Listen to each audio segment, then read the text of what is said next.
You've probably heard a story, or hey, maybe you've even lived one, about a bad boss. It's one of those things everyone can relate to. But what if we could get past just swapping horror stories? What if there was an actual science behind it? Well, it turns out there is. And we're going to dive right into it because a massive review of the research gives us this incredible framework for understanding what's really going on. So, here's the million-dollar question, right? Where is the line? Is a boss just being demanding, pushing for high standards, or have they actually crossed over into being abusive? It feels like it should be a gray area, but the science of management actually has a surprisingly sharp answer that kind of changes how you look at the whole thing. All right, so here's the plan. We're going to build this thing from the ground up. First, we'll nail down exactly what we're talking about. Then we'll explore why it happens. After that, we'll look at the damage it leaves in its wake, dig into some really surprising complications, and then, finally, we'll peek into the future and see where all this research is going. First things first. You can't really study something, scientifically study it, until you can define it. Back in the year 2000, a researcher named B.J. Tepper did exactly that, and the definition he came up with basically launched this entire field of research.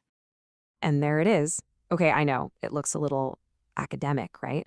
But trust me, every single word in that sentence was chosen for a reason, and they're all super important. Let's break down what's really going on here. So here are the 4 key ingredients. It's got to be hostile, both verbally and non-verbally. It has to be a sustained pattern. We're not talking about a supervisor just having one bad day. And it specifically leaves out any physical stuff. But the absolute game changer here, the one that unlocks everything, is that first one, perception.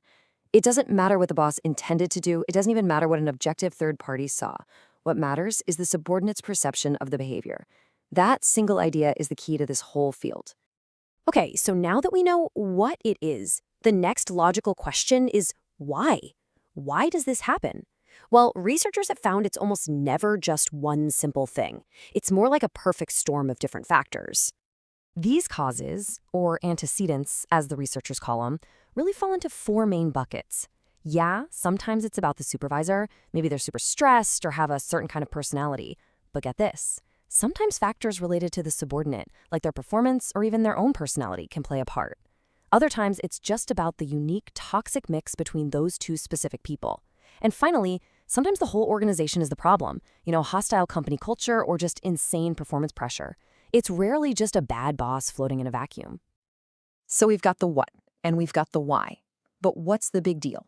What does abusive supervision actually do to people and to a company? Well, this part of the research is extensive, to say the least. And when I say extensive, I am not kidding. The big review this is all based on looked at 949 separate scientific studies on this topic. These studies have been cited over 33,000 times. This isn't just a theory, folks. This is a mountain of data. And that data paints a really clear and, frankly, pretty grim picture of the damage. And this really shows the destructive power of it all. Think of it like this. It's not just adding bad stuff to the mix, like more stress and more conflict, both at work and at home. It's also actively destroying all the good stuff you want, things like job satisfaction, commitment to the company, and even basic performance. It's a nasty 1-2 punch of dysfunction. All right, now this is where things get really, really interesting. For years, the thinking was pretty black and white. You were either an abusive boss or you weren't. But the newer science is showing us that the reality is way more complicated and dynamic than that. This is one of the biggest new ideas in the field. Instead of seeing it as a permanent personality flaw, we're now understanding it as a behavior that can change, literally from one day to the next. A boss might be a nightmare on a high-stress Tuesday, but totally fine on a calm Wednesday. And get this, the research shows there's actually more variation in one single manager's behavior day to day than there is between different managers. That is a wild bot. And now for the idea that might make you do a double take. In some very specific, very rare situations, could this awful behavior actually have a positive outcome? It sounds crazy, I know, but the research suggests that, well, sometimes.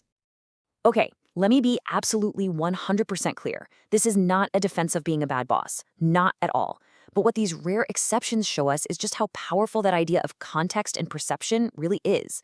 For example, in some cultures, that kind of behavior might be interpreted as tough love instead of just hostility. Or you might see coworkers who witness the abuse work harder just so they don't become the next target.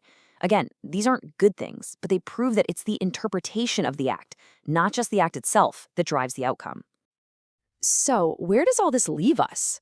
What's the next frontier for the scientists who are trying to figure this all out? Well, they've identified 5 big trends that are shaping the future with this research. You can see the focus is shifting.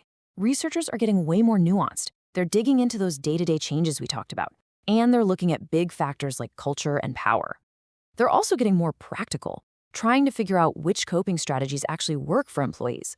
And finally, they're zooming out to see how this doesn't just affect one person, but how it poisons the well for the entire team.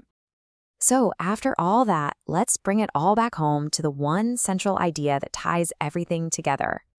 We've really built the whole framework, haven't we? We started with the definition, looked at the causes, the crazy ripple effects, the unexpected complexities, and even where it's all headed.